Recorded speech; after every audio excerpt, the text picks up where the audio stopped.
Josh McDaniels may have been put on this earth to be an offensive coordinator, as Drake May said, Ted Johnson.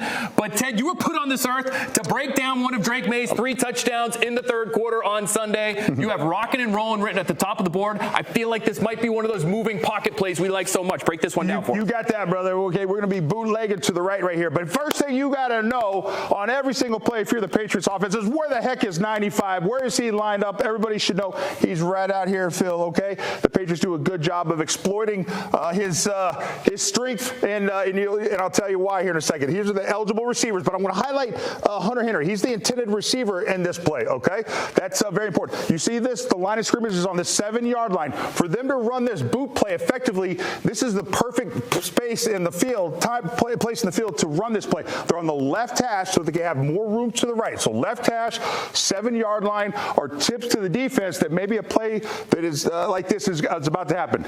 They have man-to-man single high safety, okay? You have Steph Diggs, who's going to go in short motion, fast motion. That triggers these guys to go from middle of the field to now he's got Steph Diggs. Now he rotates.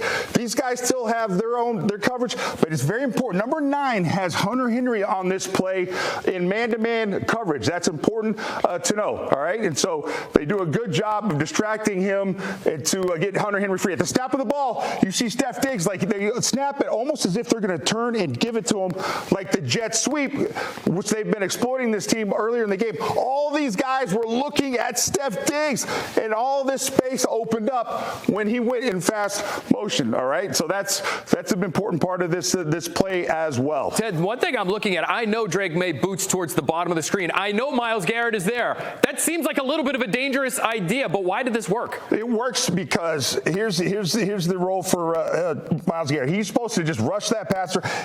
Hunter Henry just engages him for a split second and then releases. And so that Myles Garrett, he disengages and he comes for the quarterback, but there's already all this space between Myles Garrett and the quarterback. And here's the thing. Here's the coverage. Number 9 was looking at Steph Diggs. Instead of his coverage, he took his eyes off of his coverage, and that allowed Hunter Henry to sneak out into the flat and be wide open on this play. All he's got to do is navigate Myles Garrett right there. He does a nice little job of doing that.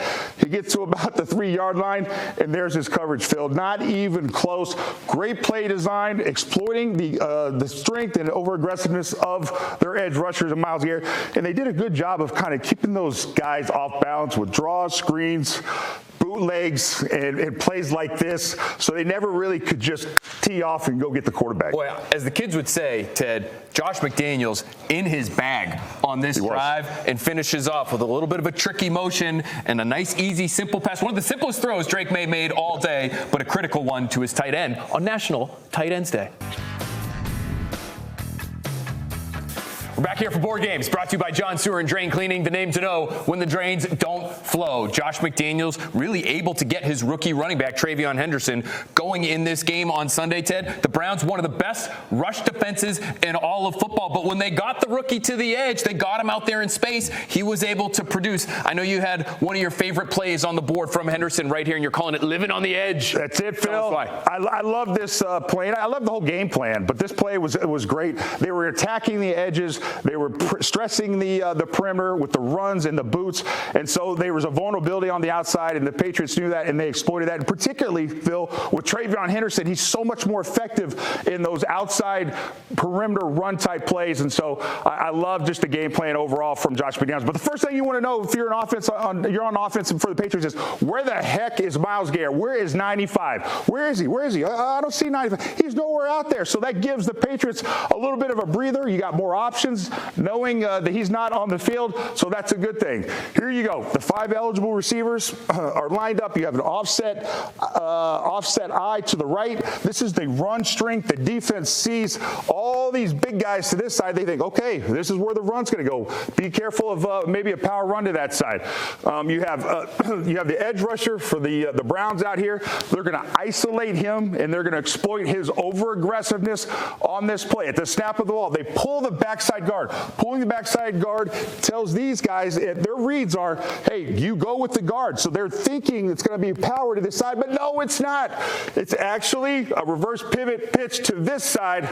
They isolate the outside edge rusher right here, Phil, and you got all that space. What is it that would have made Josh McDaniels so confident, Ted, that they could take advantage of 57 out there in space the way they did? Well, they obviously saw something in the film where the edge rushers were very, very aggressive, but I called our boy Brian Hoyer this morning. I said, hey, Brian, what do you think of this play? He says, Ted, Jim Schwartz teaches his edge rushers.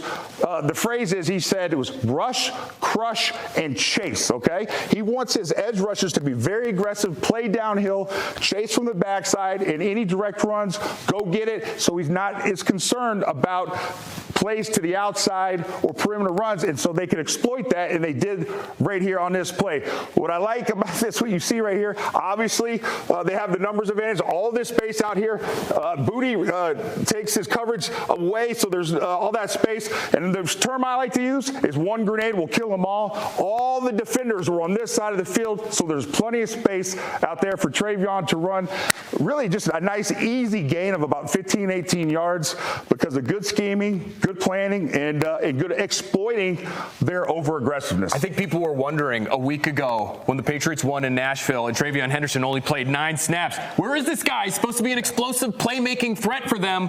Well, he was back in the game plan on Sunday, helped them to a win.